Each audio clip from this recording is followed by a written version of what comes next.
Rosa Jimenez. She spent 17 years behind bars for a crime she didn't commit.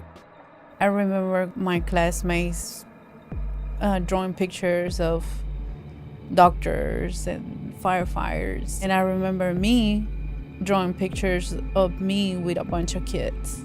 That was my dream. The story of Rosa Jimenez is particularly heartbreaking. On January 11, 2003, in Texas, 21-month-old Brian Gutierrez, a child in Rosa's care, tragically began choking on a wad of paper towels. I remember that day I was babysitting this child. I remember being in the kitchen cooking, and the next thing I know, he's choking. And that is the day that everything changed. Despite the frantic efforts of paramedics and medical personnel, little Brian couldn't be saved. Rosa Jimenez, an undocumented Mexican immigrant who spoke very little English, found herself immediately arrested and charged with murder and injury to a child.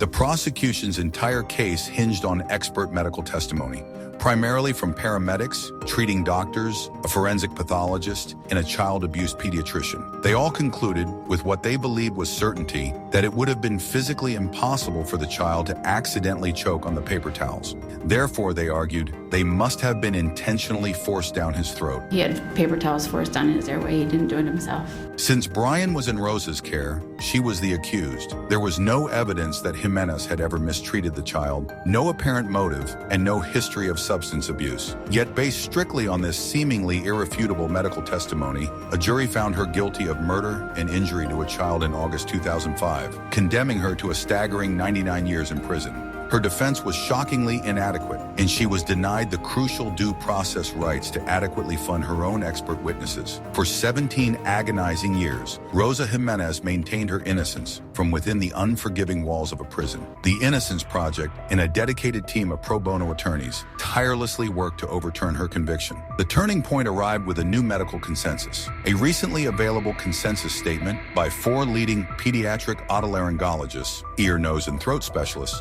unequivocally concluded that the child's death was, in fact, likely the result of a tragic accident. They found that it was entirely possible for a child to accidentally choke on a wad of paper towels, directly contradicting the previous expert testimony that had condemned Rosa. On August 7, 2023, the Travis County Trial Court granted the state's motion to dismiss the indictment, stating that no credible evidence exists that inculpates defendant Rosa Estela Olvera Jimenez. Rosa Jimenez was finally exonerated after 17 long years.